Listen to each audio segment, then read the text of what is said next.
Hello and welcome back for another episode of this season of Try This on Wisp Sports. I'm your host, Dr. Kirstin Lauritzen, and today we're going to do a recap of the Hood to Coast relay that I did with my team. You basically run in Oregon. They have them all, actually, they have many different Hood to Coast, or they call it Hood to Coast, but they have them in many different locations across the country. And I think they even have like one in China. They've expanded quite a bit, but this is where this started. And it's been going on for, I think decades now. They've had Hood to Coast. And so you run from Mount Hood and then you run all the way to the Oregon coast and you end in Seaside.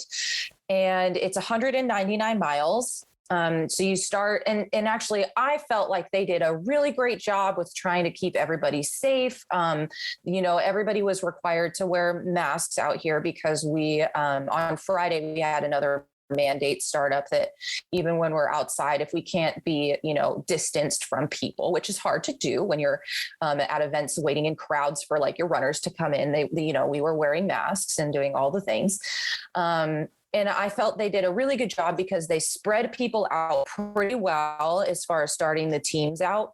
And so I think compared to in the past, from what I've heard, they did a good job at crowd control.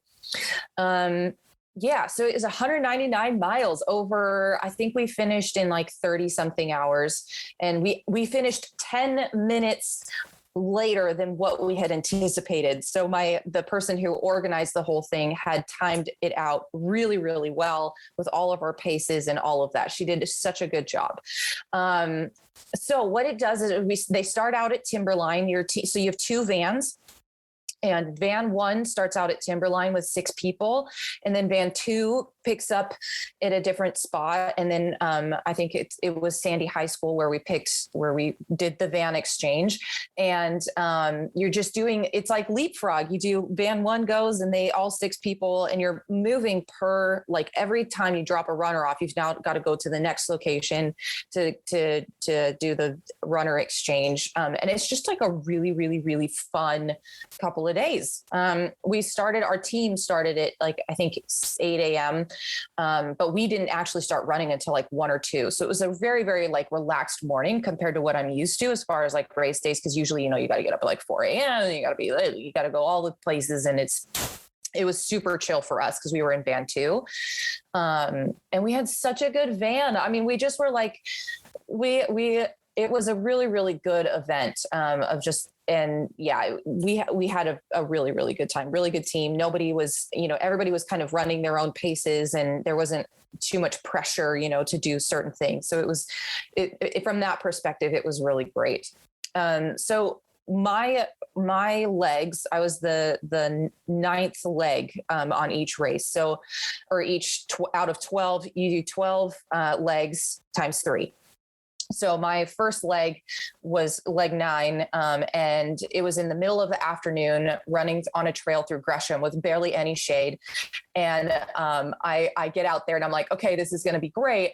And all of a sudden, I think about my first leg 9 was 5 miles. And about at the second mile, I started feeling like I was getting hot. And I not just hot, I felt like I was getting symptoms of issues again, which I was not again. Right. So I just slowed down my pace and was kind of just trying to get my body to cool down. And all of a sudden I start getting the chills. I start getting a little bit nauseous. And I was like, this is ridiculous. How am I 3 months after my Coeur d'Alene Ironman and I'm still getting symptoms of heat exhaustion while running? It's almost like my body just still hasn't completely recovered from that. And I think from what I've read, at least, it's just once you've had it once, it's so much easier to get back into it until your body really can fully recover.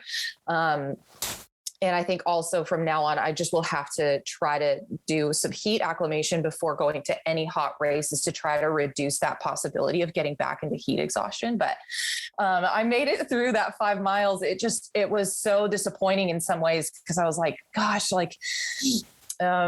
it's only 5 miles. You can totally run 5 miles. And it just started to get kind of icky when I started to try to push my pace. And so I just kind of chilled out and did a pretty slow pace to get to the next exchange. But when I got there, my husband because my husband ran it with me, which was really fun. As I was like running up, he was like, oh, I could tell there was something wrong. And as soon as I get up there, I doubled over. And he was like, oh, you got hot, didn't you? I had like all of the signs. My hands were swollen.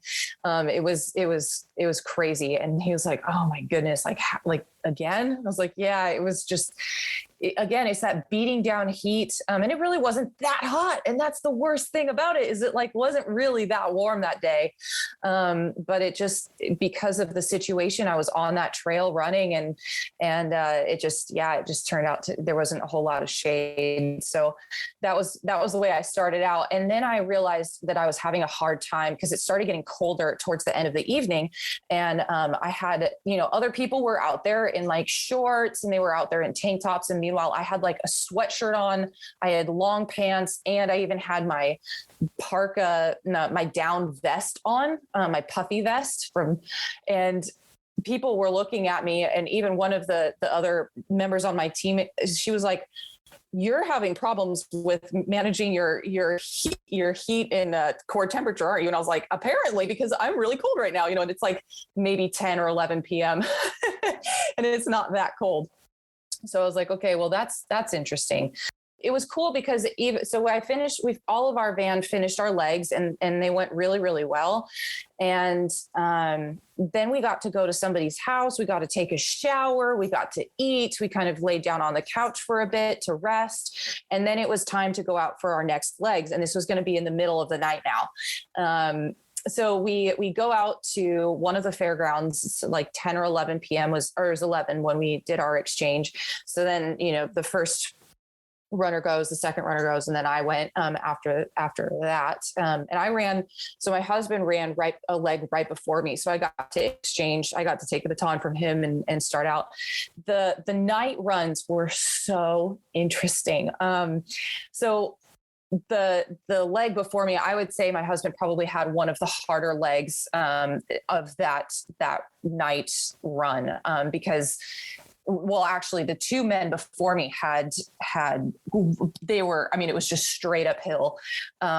Jason had to run, I think there was like 900 feet of elevation gain and only like there was not very much downhill. So he pretty much had all uphill. And the last like third of his run was all gravel uphill. So he comes back and he was like, oof, that was rough. So I started off my jaunt in the middle of the night. I think at that point it was 1 a.m. ish. And it's pitch black. I mean, it's so dark out there. And it was all gravel for 5 miles. It was pretty flat, but I think I ran the fastest I've ever, no, that's not true. Actually, I've run faster in races before, but I ran some of my faster miles during that one than I have in a while. I'm not afraid of the dark, but I don't love being out in the middle of the forest in the dark. And it was so weird because sometimes you'd have like lots of runners and people around you. And then other times you couldn't see anybody. There was like nobody ahead of you. And it was just like practically you out there with just you. And that's about it. And then this like caravan of vans and cars that had just dropped off and are driving to the next exchange would come by and they'd kick up all the dust. And so I had like a buff on to try to limit the amount of dust that I was inhaling. But it was so bad. The dust was crazy. It was kind of hard to like catch your breath and get some air that wasn't just filled with a bunch of dirt. Yeah, it was pretty gnarly, but yeah, middle of the night, 5 miles again. But it was straight and it was kind of somewhat downhill. Just, you spent a lot of times trying to run in like the tire treads, tire tracks, because it gravel is hard to run in. So that was the end of my, and I actually came in on that one. And I said that was actually pretty fun. Like, I don't think I've ever really ran at like 1 a.m. in the morning. And I don't think I've ever done 5 miles for that matter, and tried to have a good run at 1 a.m. So that was so bizarre. But it was fun. I actually did enjoy running in the middle of the night. It just made me a little bit nervous because it's weird to be out in the middle of the forest at night with not very many people around you. They did have people, like they had, I think I saw 2, like I think one was a sheriff and I think somebody else was another security or safety person, and they were out on like vans and buggies and stuff, or bikes and buggies, and just trying to make sure that everybody was doing okay and everybody was safe. So yeah, it was just such a crazy run. I just remember like running down this road thinking like, this is so bizarre.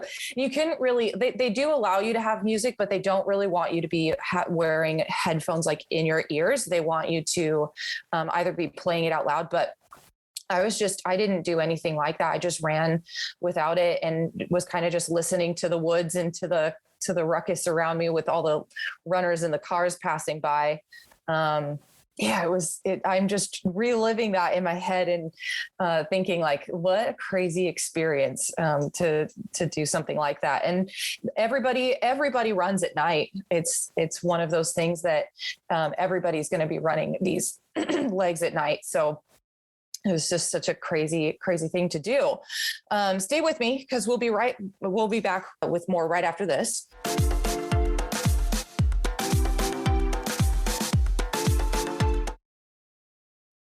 Okay, so for my last leg, so for leg 3, or like, after the van exchange again, we were sleeping in a van overnight, not very glamorous. I think if we were to do it again, we would love to have like a sprinter van because they're a little bit larger and there's a lot more space for people to be able to spread out. But we slept in like the back of a van, team, like people were in their like seats, and it was awkward and it was really hard to get enough sleep. So we went to where the van exchange was going to be next. And we just passed out in the car trying to get whatever sleep that you could. And that was the name of the game, right? Like anytime that you could get a nap or get any type of sleep in, the better. Because it's hard to do on these races because you're just moving from point to point. You want to be there for the runners, but at the same time, and that we did, I think I only missed one runner exchange. I was there and ready to welcome the teammate in, and then also send the teammate out for all of them except for one. So it was really, really fun. It was really cool to see. So for the last leg that we started out, since we were van 2, we were going to finish out the race. So I think we started at like 10 a.m. is when we exchanged vans, and van 1 was done. It was so cool to see the runners come in and see our teammates who were just so thrilled and excited not to be done. And so van 1 got done, and they were able, I think that van 1 in some ways is kind of a better van to be in the sense that like you get done first. You do have to start first, which kind of is not so great, but you do get the better ability to like sleep overnight when you would kind of normally be sleeping. And then you do have to wake up early again and run through the night. You probably have 2 legs that are more or less almost in the dark. But it seemed like a little bit of a better scenario, especially because then also when you were done, like they were able to go out to eat and get food and all of that. So I'm just kind of reflecting. I think I would do this again next year or in future years, because I think it's now a lottery. It's just so popular. But I think that van 1 would be fun to do. It was also fun too to ask all the different runners out there, like, okay, well, have you done this before? And so many people have done this year after year after year. And some people will do almost every single leg, which would be kind of fun. I think if you did 12 if you did 12 years of it, you would see every single leg, which I think that would be kind of crazy to do, but it would be kind of fun to run the whole thing in that sense. And there were some teams out there that like people were running multiple legs. There were teams where like, I think there was like I think I heard that there was somebody that was like running the whole 199 miles, which sounds insane to me. But I think people were out there doing it. Some were doing like that ultra marathon running, and yeah, crazy stuff. So we get up for our third run, and mine was 7 miles. I had another friend of mine in the van who was doing another jaunt of 7 miles as well. And it turns out that this was one of the harder ones of the race, because it was just a lot of ups and downs. And by that point, I was just feeling really tired. It was interesting because, you get that like joint achy feeling after running. And I hadn't really experienced a whole lot of that throughout this whole year of training, really. So I was like not really expecting to feel that way, but because you're locked up in a van for so much of it, your muscles get, they start to try to recover, but then you go out and run on them again. Right. And then they're kind of cramped up, cooped up. It's hard to keep your muscles moving and keep from getting a lot of that stuff to settle, like the lactic acid and stuff like that, to settle into muscles. So strategy wise, it was different. And it's something I hadn't really experienced before. But I was like trying to run up hills and my knees just blew up. They hurt pretty bad. And then trying to run downhill, it was just so much on your knees. And I just, it's just one of those things where you just have to keep moving forward. You just keep going, try to pick up the person, ahead of you and try and catch up to them and just keep moving. Just don't stop. That 7 miles was a kind of a brutal leg. Lots of just up and down hills and going across, but it was really pretty. It was right outside of Astoria, Oregon. And it was, you could sense that you were running to the beach. At that point you'd already crossed over through the mountains and we're on the other side, and you could just feel that you were headed that way. And so I thought in many ways, like just the idea of covering so much ground with a team seemed, it was kind of, I don't know if I have the words for it, but it was just a really, really cool event to be a part of. So I passed off my last exchange the baton to another teammate of mine. And that was that. It was, and it was hot that day as well, but I had this cool breeze coming off of the rivers and pools that were kind of like random water spots that were around the road. So I didn't feel like I was overheating, which was great. And it was just a really fun experience. So we finally made it we passed off our last exchange, our last runner. So we were headed to the beach, and that's where van 1 was waiting for us. And we all met in this kind of like chute area where it's right before the finish line, and your team can wait for your last teammate to come in, and you can all run into the finish line together.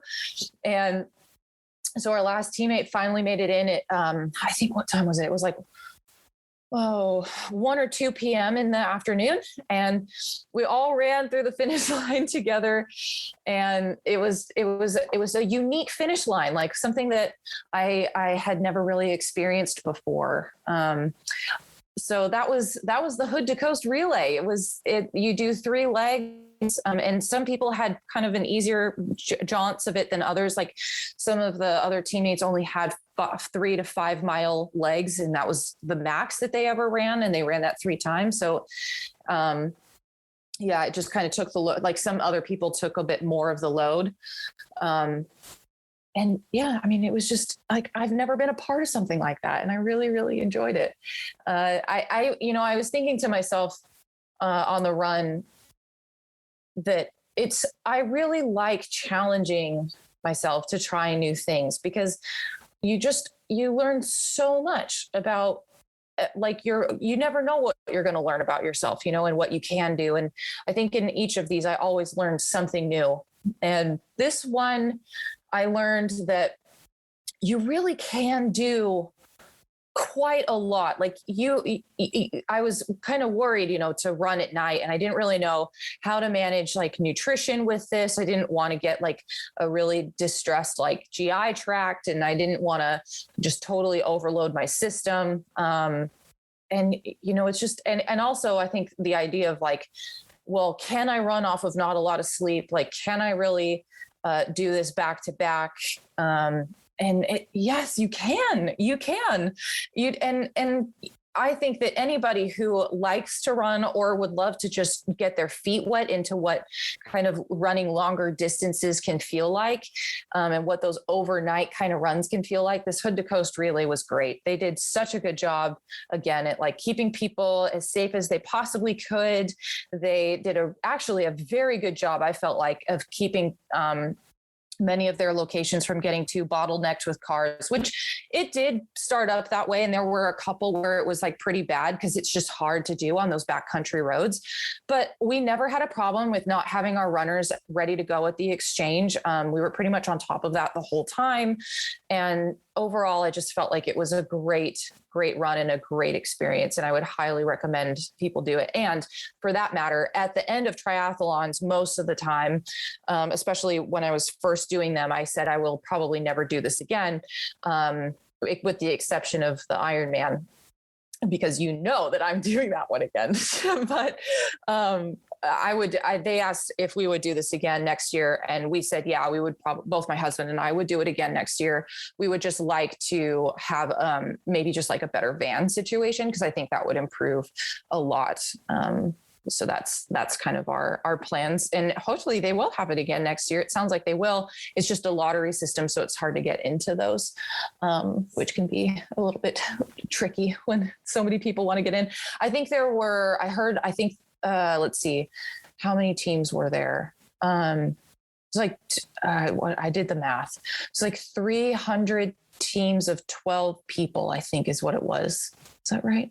Yeah. It was like an extreme amount of people were going through this event, like 30 to 40,000 people. I think at one point I had heard were competing in this event, which is, it's unreal. You wouldn't think that during a time of a pandemic that a lot of people would still want to do this. But again, as I said, they did such a good job at keeping everybody spread out. I know some people started the race at like 1 a.m. in the morning on Friday, whereas our team started at like 8. So they really did try to keep things as separated as possible. And I think in many ways that worked really well for fixing some of the problems I've heard they've had in the past, as far as like runners having to run an extra 1 to 2 miles just to get to the exchange before the next runner, because the van just couldn't make it because the traffic was so bad. That we just really didn't have those problems this time, which was, I think, a big improvement. So maybe that's a good thing, and maybe they'll keep up with that. We'll see. But that's pretty much it. I mean, the nutrition